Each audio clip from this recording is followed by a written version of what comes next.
आज जो मैं यह जानकारी देने जा रही हूँ यह है चंपा यक्षिणी की।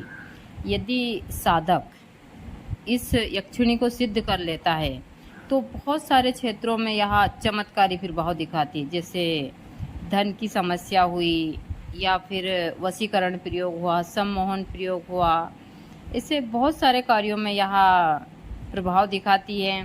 तो आप लोग चंपा यक्षिणी को सिद्ध कर कर बहुत सारे कार्यों में सफलता प्राप्त कर सकते हैं। जय माता दी सभी को, हर हर महादेव। आज मैं जानकारी दूंगी चंपा यक्षिणी की, और चंपा यक्षिणी किस प्रकार काम करती है एक साधक के जीवन में, वही चीज़ों की मैं जानकारी देने जा रही हूँ। पूरा वीडियो विस्तार से देखकर आप यह साधना कर सकते हैं। जैसा मैं हमेशा बताती हूँ कि अच्छे योग में आप यदि चंपा यक्षिणी को सिद्ध कर लेते हैं तो यह बहुत सारे क्षेत्रों में चमत्कारी प्रभाव दिखाती है। जैसे आप वशीकरण तिलक बना सकते हैं, आप अच्छे योग में इसका फूल और जड़ लेकर आप धन के लिए बहुत सारे कार्यों में इस्तेमाल कर सकते हैं। जैसे मैं हमेशा शॉर्ट वीडियो में देती रहती हूँ, तो मैं छोटे छोटे से प्रयोग देती रहती हूँ। लेकिन इससे पहले आप इस यक्षिणी को सिद्ध कर लीजिए। इसको सिद्ध करने का जो तरीका है वह बता देती हूँ आपको। इसको अच्छे योग में, जैसे रविवार के दिन हस्त नक्षत्र हुआ तो आपको कंटिन्यू 21 दिन तक चंपे के पेड़ के नीचे बैठकर, बड़े वाले पेड़ के नीचे यह साधना करनी है रात्रि के समय।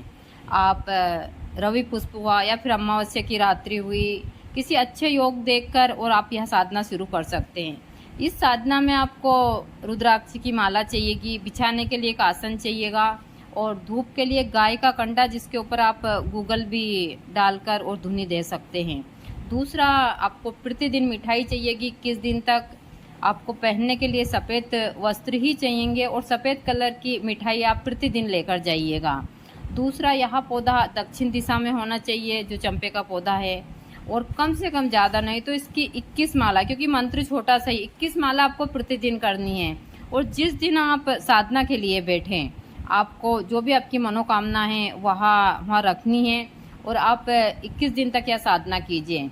आप मंत्र का प्रतिदिन जाप कीजिए 21 माला रात्रि के समय। फिर आप ब्रह्मचारी सारे पालन में देती रहती, वह कर यह साधना करते तो ज़रूर सफलता प्राप्त होती है।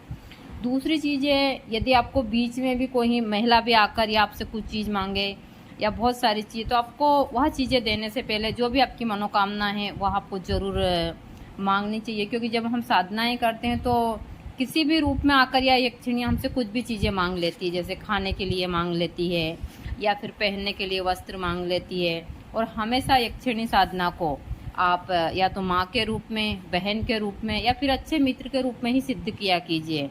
क्योंकि आप यदि इसको प्रेमिका या पत्नी के रूप में सिद्ध करते हैं तो यह आपके घर में बहुत सारे नुकसान करवाती है। और इन साधनाओं को कर कर आप बहुत सारी चीज़ों में सफलता प्राप्त कर सकते हैं। तो मंत्र छोटा सा है, कंटिन्यू 21 दिन तक आपको करनी है। और आप जब यह मंत्र सिद्ध 1.25 लाख से भी ऊपर हो जाते हैं तो कोई टेंशन नहीं है।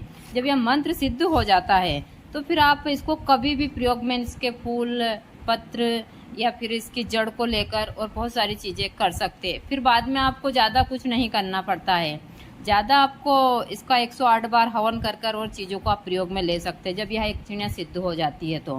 तो मंत्र छोटा सा ही है। मंत्र इस प्रकार है, ओम नमो धन देहि स्वाहा।